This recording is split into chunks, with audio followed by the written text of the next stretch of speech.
Augsti godātās ekscelences, ticīgā tauta, dorgie latgalīši. Man ir patiesas prieks būt šodien kopā ar jums šeit, Aglonas svētvietā. Pēdējās nedēļas un dienas daudz tūkstošu svētceļnieku ir mērojuši ceļu uz Aglonu, lai kopā satiktos un svinētu vissvētākās jaunavas Marijas debesīs uzņemšanas dienu. Paldies, ka šajos svētkos varu būt kopā ar jums. Šeit Aglonā caur cilvēku ticību mēs izjūtam dziļu vienotību un cerību rītdienai. Mēs smeļamies spēku savam turpmākajam dzīves ceļam. Mēs pateicamies par mieru mūsu Latvijā un aizlūdzam par mieru pasaulē. Māte Terēze ir teikusi, ka vislielākā šīs pasaules slimība ir vienaldzība. Vienaldzība izbeidz jebkuras attiecības, vienaldzība atņem drosmi un spēku dzīvot. Bet jūs, svētceļnieki, šajās dienās esat piedzīvojuši neskaitāmu cilvēku dāsnumu, atsaucību un rūpes. Svētceļnieki man stāstīja par kādu ģimeni, kas pirms vairākiem gadiem atgriezusies no Īrijas un tagad saimnieko Latgales pusē. Šīs ģimenes viesmīlībai nebija robežu. Viņi bija gatavi svētceļniekiem palīdzēt it visā. Gan uz ugunskura vārot zupu no paša saimniecība audzētiem produktiem, gan kurinot pirti un lietus dēļ atļaujot gulēt savā sienašķūnī. Esmu pārliecināts, ka katrs no mums var minēt daudz labestības un dzimtenes mīlestības piemēru.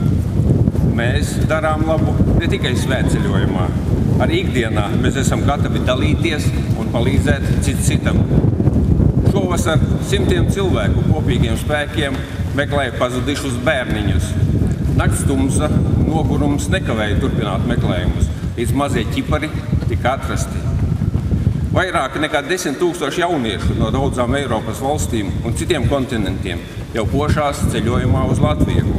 Gada nogalē Rīgā notiks TZ Eiropas jauniešu tikšanās. Būsim gatavi atvērt savu namu durvis un sirdis svētceļniekiem.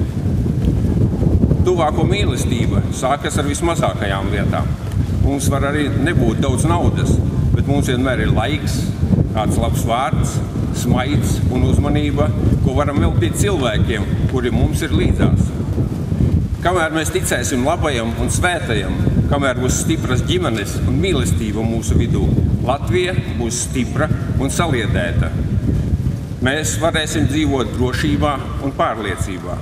Mēs būsim svētīti savā zemē. Tuvāko mīlestība un līdzcietība ir miera un saticības avots, kas šobrīd ir tik nepieciešams Eiropā un daudz viet citur pasaulē.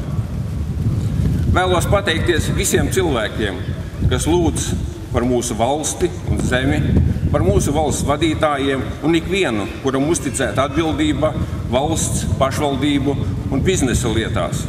Vēlos no sirds pateikties arī ikvienam, kas man vēlēja drīzāku izveseļošanos, sūtīja labas domas un lūdza par mani. Jūsu ticība dod man spēku, lai mūs visus šodien apvieno kopīga lūgšana,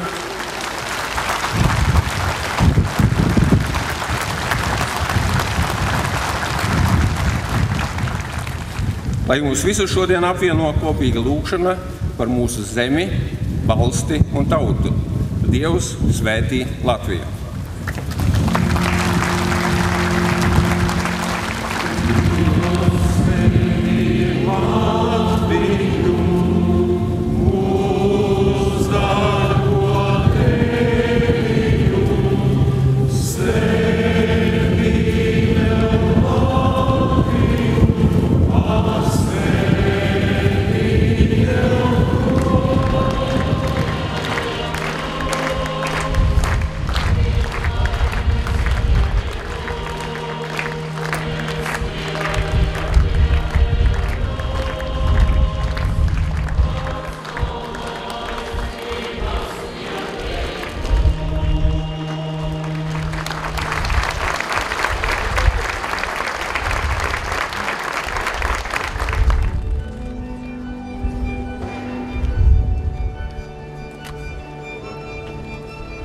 Vai filmar?